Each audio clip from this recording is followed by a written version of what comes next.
Hey, hello again. Today we're reading an essay it's been a while since I read Are Creeds Credible? I forgot just how much fun this essay is. Are Creeds Credible? This essay, I take it, is McCabe's effort to outline what the Christians' epistemic attitude, oh, fancy words, epistemic attitude. This essay is trying to sketch the Christian's epistemic attitude towards the Christian creeds. Well, that was a big sentence. The Christian's epistemic attitude towards creeds. Let me start with the easy one. What's a creed? A creed is a belief. And here specifically, McCabe has in mind the creeds that Christians recite when they go to Mass on Sunday, and they recite them as part of other rituals as well. The short one is called the Apostles' Creed. You might know it by heart. It goes, I believe in God, the Father, the Almighty, maker of heaven and earth, and in Jesus Christ, his only Son, our Lord. He was conceived by the Holy Spirit, born of the Virgin Mary, suffered under Pontius Pilate, was crucified, died, and was buried. He descended into the dead. On the third day, he rose again and ascended into heaven. He is seated at the right hand of the Father and will come again to judge the living and the dead. I believe in the Holy Spirit, the Holy Catholic Church, the communion of saints, the forgiveness of sins, the resurrection of the body, and life everlasting. That's a creed. If you want to be a Christian, you have to be able to recite that creed and mean it. So that's that part of what I mean when I say McCabe is trying to show what the Christian's epistemic attitude is towards the creeds that they recite. Now, what's that other big phrase? Epistemic attitude. An epistemic attitude, well, episteme, that's a Greek word, episteme. It has to do with, it means literally, it means something like knowledge. But it has to do with what's our mental reflex towards a proposition that's put forth. Let's talk about some different epistemic attitudes, okay? Well, here's an easy one. You go into a history class, and your history professor tells you the history of the Native American tribes that lived in the state of Ohio. Maybe you're in an Ohio history class or a class about the history of Native Americans, and your professor tells you something about what tribes lived where and what their customs were and what their culture was like. Well, what's your epistemic attitude towards her going to be? It's probably and rightly going to be one of docile acceptance, right? If she says that the Delaware tribe lived in Ohio, or the Mohawk tribe lived in Ohio, or any of these other tribes. I know some of these are street names around where I grew up in Ohio. Your epistemic attitude ought to be, well, she's the history professor, I'm the student, I ought to believe her. And that docile acceptance is one epistemic attitude. Now, what are some other epistemic attitudes? Suppose you're on a jury, right? And the prosecution lays out its case and the defense lays out its case. Well, going into the courtroom, right, we have a policy in America. Your epistemic attitude should be to be biased towards the defense. We call this the presumption of innocence, right? Presume the defendant is innocent until the prosecution has made its case. That's a bit of a tricky epistemic attitude. Let's leave that one aside. I'm trying to throw out various examples of epistemic attitudes. Suppose you go to see a stand-up comedian, And the stand-up comedian talks about how he was on a hiking trip with some friends, and they got to a stream they couldn't cross, and one of his friends started talking about he knew where to go get a rowboat, but the comedian makes a big yarn out of how, uh, having misheard the friend, assumed that the friend said robot, and a whole story ensures, and it's very hilarious, of course. Well, what's your epistemic attitude towards that story? We call it suspension of belief. It's kind of an indifference. Your epistemic attitude is one where you just don't care whether it's true or false. You just get involved for kicks. Okay.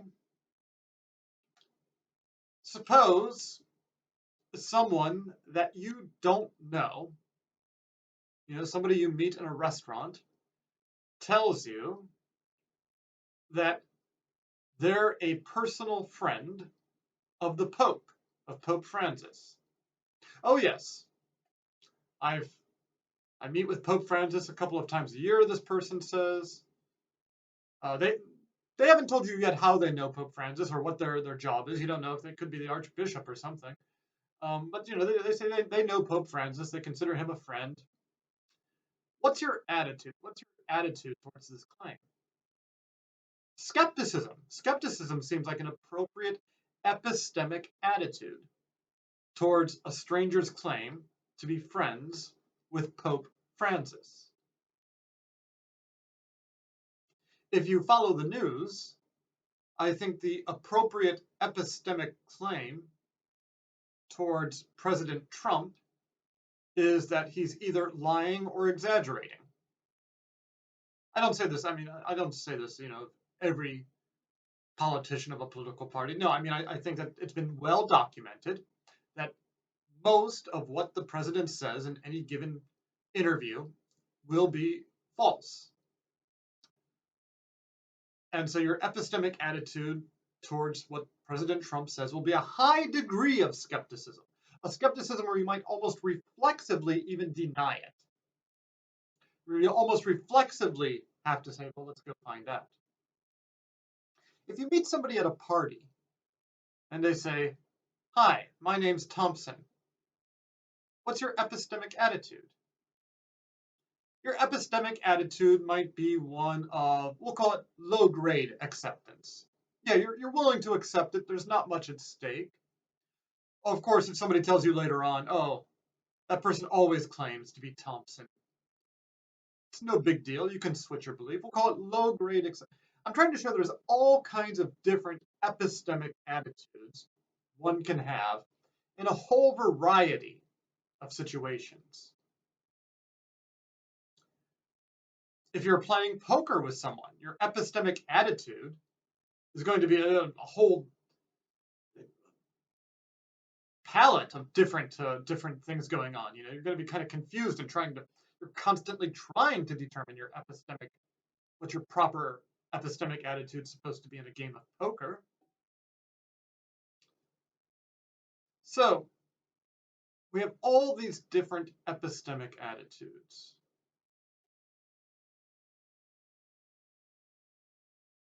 What is the appropriate epistemic attitude with reference to the creeds, with reference to our claims? I believe in God, the Father, the Almighty, maker of heaven and earth, and Jesus Christ, his only Son, who was crucified, who rose from the dead, and all that. The virgin birth, and all that. What should be our epistemic attitude?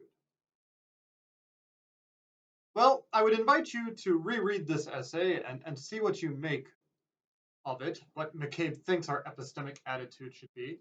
You'll notice on the first few pages, he makes fun of a popular view, especially in England, it's very popular, to treat faith as a kind of antiquated thing, a kind of comforting habit, a kind of comforting reflex from a simpler pre-industrial, pre-scientific time.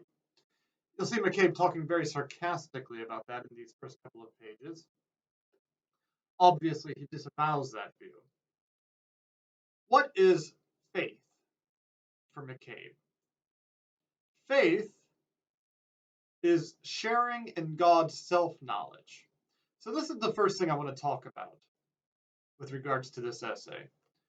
McCabe, I'm noticing as I'm rereading a lot of this that McCabe really likes to talk about the ways that we can imitate divinity. And by the way, if any of what McCabe's been saying has been getting through to you, this should strike you as huge. God, for McCabe, is the unknown of unknowns, the mystery of mystery, not one of the things, not an item, not something, not another, item alongside next to us, not another one. That's not what God is for McCabe. So the idea that there's ways we can imitate and be like God is huge for McCabe. You can't overemphasize how big such a thing is. McCabe here has in the back of his mind, I think, a notion going back to Aristotle and adopted by Aquinas that God thinks about only one thing, namely God. You and I are thinking about all kinds of different things day in and day out, blah, blah, blah, blah, blah, right? And sometimes, of course, we think about things in multiple levels. For example, if I think about Taylor Swift, if I'm thinking of Taylor Swift, well, I can think of, a number of other things. I can think of her music. I can think of her name. I can think of those piercing eyes she has, right? All along, of course, I'm thinking about the same person. It's just different aspects come to mind when I do so. Well, God thinks only of God. Now, in thinking of God, God, of course, thinks of things that are entailed in thinking of God. For example, God, in thinking of God, thinks about God's creation. And so we're part of God's thinking about God. So God knows God perfectly. Faith, according to McCabe, is when we share God's self-knowledge. We get caught up, so to speak, in God's thinking about God. That's what faith is. By subscribing to faith, by having faith, by believing these things, right, we become a little bit more like God. McCabe is very interested, like I said, in the ways we can be like God in this life. For example, you become like God in wishing well for your enemies. If somebody cuts you off and your first thought is, I hope they get hit by another car, well, that makes you very unlike God. On the other hand, if you wish well for everyone, including those who harm you, that makes you very much like God. Brief aside, here comes a brief aside. Brief aside, this doesn't, of course, mean that you roll over and you let people trample all over you or something like that, right? No, if somebody's hurting you, you leave, you defend yourself, you do what you have to do. But you don't wish they were dead to be like God. To be like God, you wish great things for them. In fact, first amongst everything, you might wish that they turn their life around and stop hurting you. That's the first thing you can do if you want to be like God, is hope that they stop hurting you and stop hurting others. It doesn't matter how much money they make. It doesn't matter how many houses they buy. As long as they're still hurting you or hurting others, right? They don't have anything good. Okay. Aside over. So, a very important way we come to be like God, according to McCabe, is by sharing in God's self-knowledge, which is just to have faith, just to have faith in the creeds. I wanted to explain a few other terms you need to understand to really understand this essay. This is, again, one of these essays where I think it's hard for me to put any clearer what McCabe is saying in it. You just have to read it for yourself, and if you understand some of these basic terms and some of this basic background, I think the essay makes perfectly good sense on its own. McCabe talks in this essay about the difference between logical coherence and reasonableness. Some people, and I'm thinking here of Soren Kierkegaard and some other existentialists, have said that to accept the creed, to be a Christian, one has to throw oneself into a kind of acceptable nonsense, right? Into paradox and absurdity, like believing square circles, right? Believing in square, to believe in the creed on this view is to be a fool, a good fool, what St. Paul calls a fool for Christ. McCabe rejects this view. McCabe, first of all, says that Christian beliefs are logically coherent.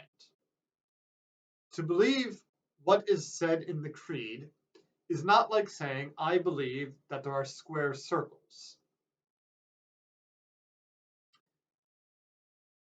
Now, let me give you a story that's logically coherent. Last night, suppose I say, last night, I was abducted by aliens who took me to the moon and ate ice cream with me and showed me, albeit I couldn't quite understand the science, but they showed me how their technology allows them to not be detected by NASA and SETI and all that, right? Just like we have, stealth technology and things like that, they have a kind of super stealth technology. What I have just told you is logically coherent. McCabe says claims are logically coherent if there's no knockdown argument that can disprove them. How would you ever disprove that I was not abducted by aliens last night? You could try to find some witnesses, and maybe you will, maybe you won't. Maybe you'll find witnesses who say I wasn't abducted. Of course, it could be they're lying, it could be they're telling the truth. You can never really prove once and for all that I was not abducted by aliens last night. Nevertheless, the claim that I was abducted by aliens last night is utterly unreasonable. Utterly unreasonable. I mean, the story I just told, anyways, as I told it, is unreasonable. And if you asked me for evidence and I produced no evidence, you would say, I'm sorry, I refuse to believe you. Your claim is so incredible, there's no evidence of it. And I say to you, well, have I ever lied to you before? You might think there's something wrong with my brain. Either way, you would come up with a lot of explanations for why I was saying this, why I was claiming to be abducted by aliens. You would come up with a lot of explanations prior to accepting my story, right? Because my story isn't reasonable. Next, reasonableness versus certainty.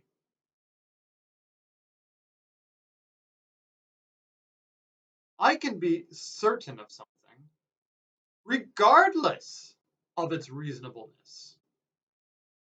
I can be certain of something regardless of its reasonableness. Certainty, by the way, is not the same as knowledge. Certainty is an entirely subjective feeling. Certainty has to do with how firmly committed I am to a belief. So McCabe says, I'm certain, I'll use me as an example. I'm certain I'm in Los Angeles right now. I'm certain. It would be very difficult to shake me of my belief that I'm in Los Angeles right now. Of course, there's things that I'm less certain of. Let me think of an example here. I am considerably less certain that my first car was a Taurus. I'm actually fairly certain of that, but I'm less certain of that than I am that I live in Los Angeles.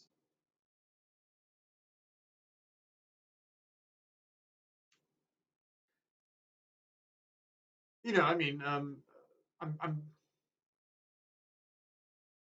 that was over 20 years ago I had that car, so it's possible that I'm getting that and the Tempo that I owned later on mixed up. They both begin with T after all. If you know people, I mean, your parents, think of your parents. Your parents are prone to do this probably pretty often. They're pretty certain of something. They can picture it so vividly, and yet they're wrong. I used to have this argument with my father every year, it seems like. Well, here's a fun bit of trivia for you. Anybody here celebrate May 4th? Every May 4th? Anybody have anything that they say on May 4th, like May the 4th be with you? Star Wars Day? Because May 4th was when the first Star Wars movie came out. Well, if you're from Northeast Ohio, as I am, May 4th has a different meaning. You see, in 1970, um, there were some protesters in Northeast Ohio at Kent State University. Um, there was a big, they were protesting the Vietnam War. There was a lot of them. The governor, James A. Rhodes, called out the National Guard. One thing led to another. The National Guard opened fire, and 4 students were shot and killed at Kent State University on May 4th, 1970. It became the basis of the Crosby, Stills, Nash and Young song, Ohio. You can look it up. It's kind of catchy. And just to make sure I'm not losing my mind, I'm going to make sure I've got the right date.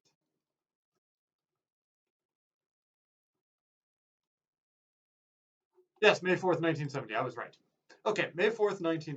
Now, my father would have been in the 10th grade when that happened. Every year on May 4th, when I was growing up, right, adults would often talk about where they were when they learned of the shooting in Northeast Ohio. And my father will always say he remembers he was in the 8th grade at the I mean, he forgot the year. He literally forgot the year it happened. And it seems like, and he's certain he remembers driving from his 8th grade class or being driven from his 8th grade classroom to a dentist's office. I mean, he vividly remembers all of this, and yet he's wrong. So he has a certainty about something about which he's wrong. Now,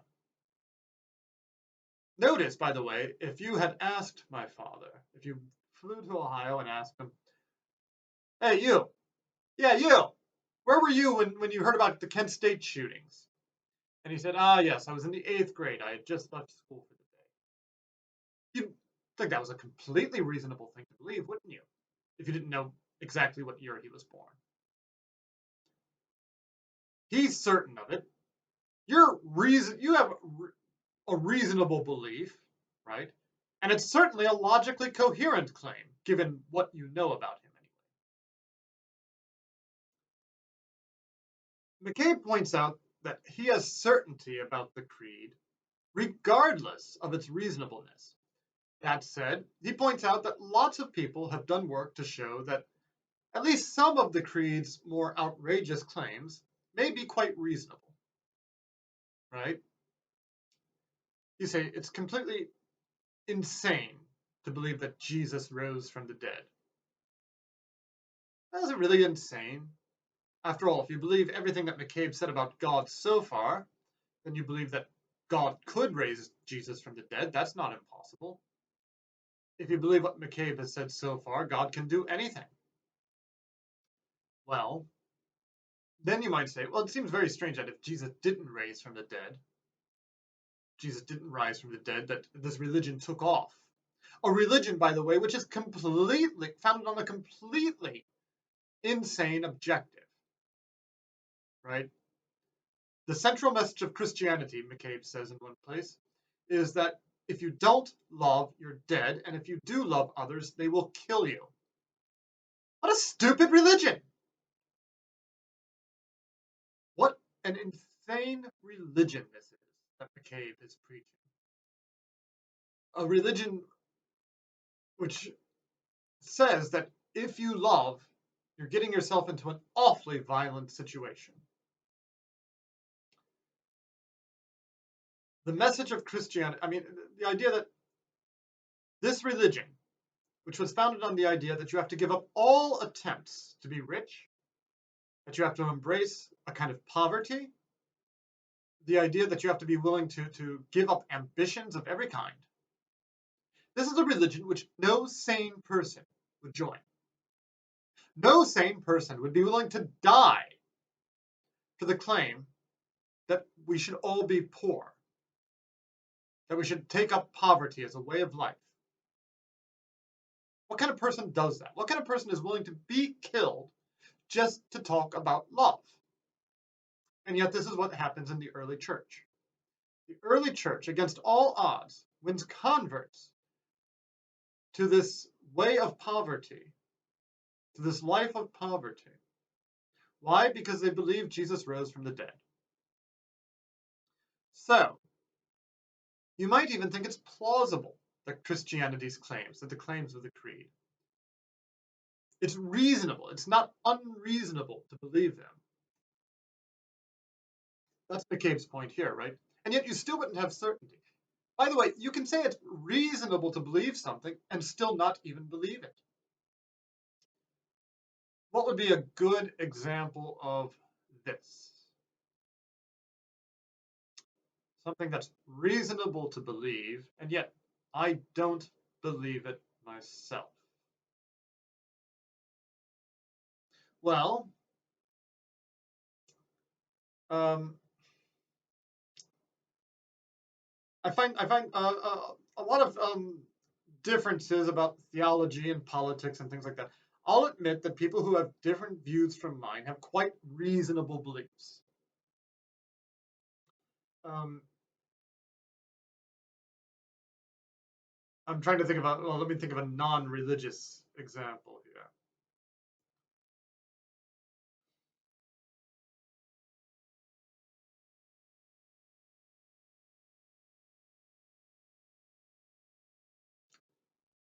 Okay.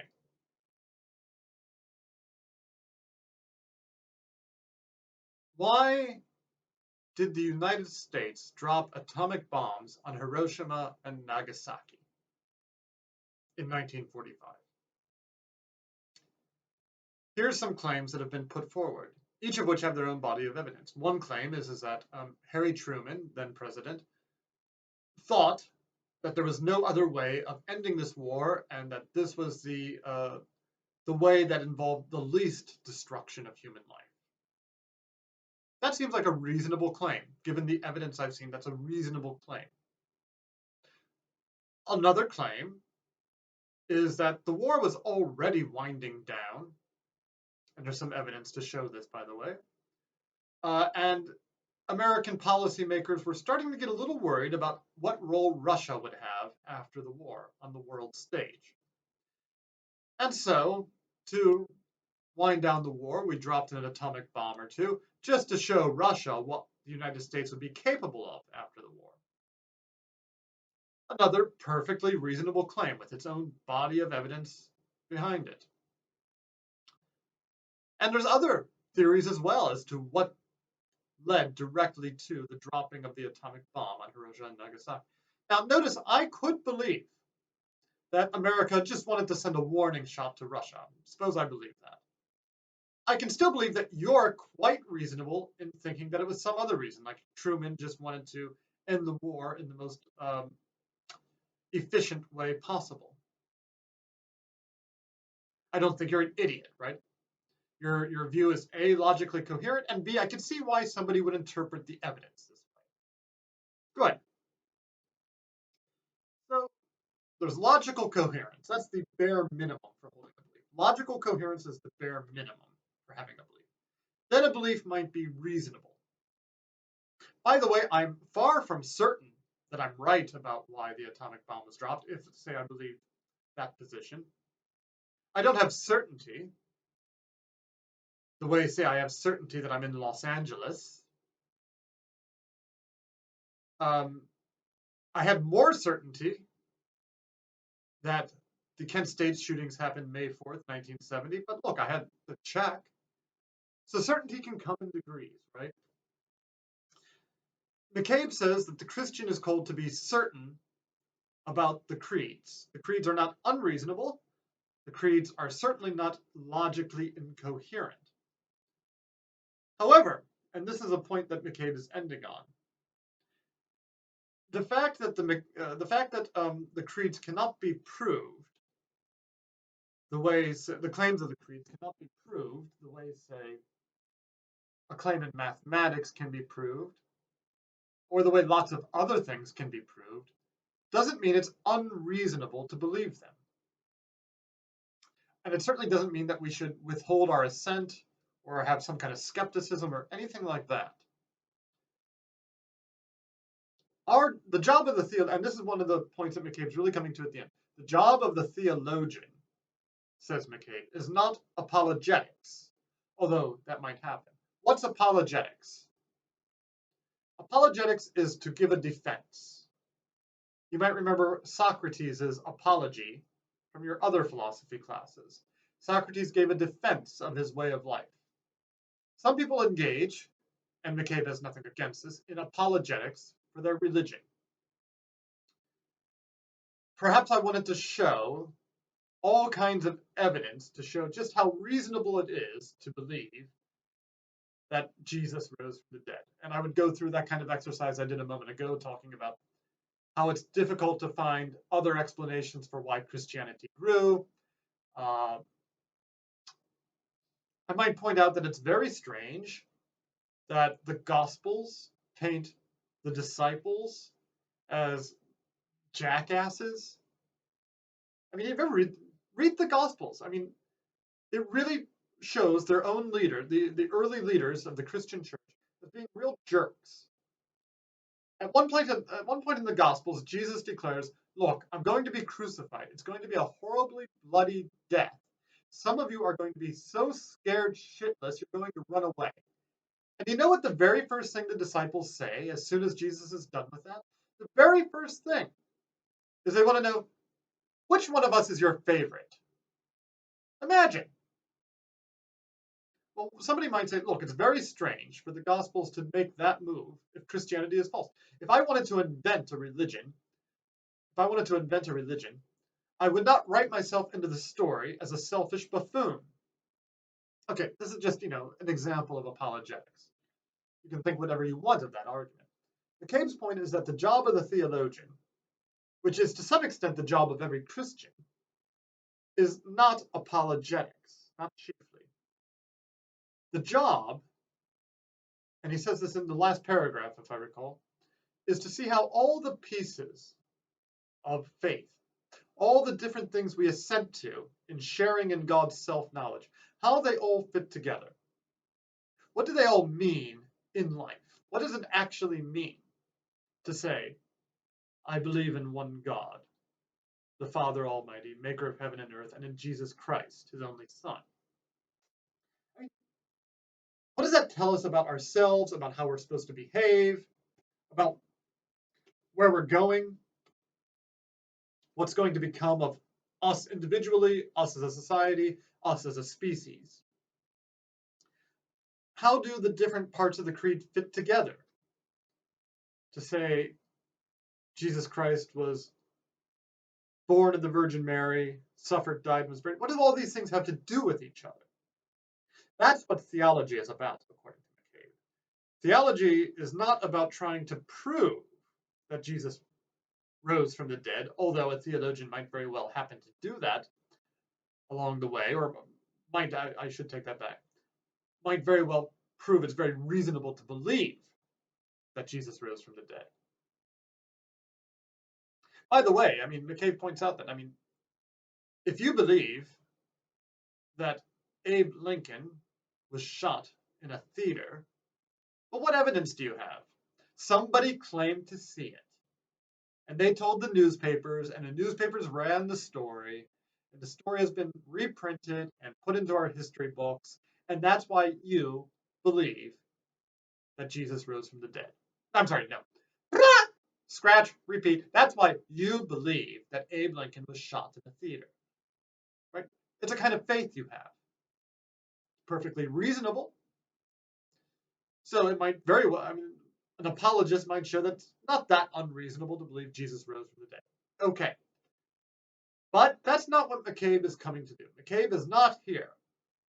If you took this class hoping that we would read something that would convince you once and for all that Jesus rose from the dead, sorry, you'll have to enroll in a class in apologetics. I'm happy to give you some books to read on that kind of thing. It's just not what we're doing here. What we're now concerned with is, what does the creed actually mean? McCabe now takes himself to have shown that God exists. He did that in our first reading, creation. He's had quite a bit to say about how God is involved with creation. And now McCabe wants to show what is involved in all these theological claims. What is involved in the claims? He's shown that the creed is quite reasonable to believe, right? It's not logically incoherent. Sure, I can't prove it the way I can prove 7 plus 7 equals 14. But I can't prove that Lincoln was shot in a theater the way I can prove that 7 plus 7 equals 14.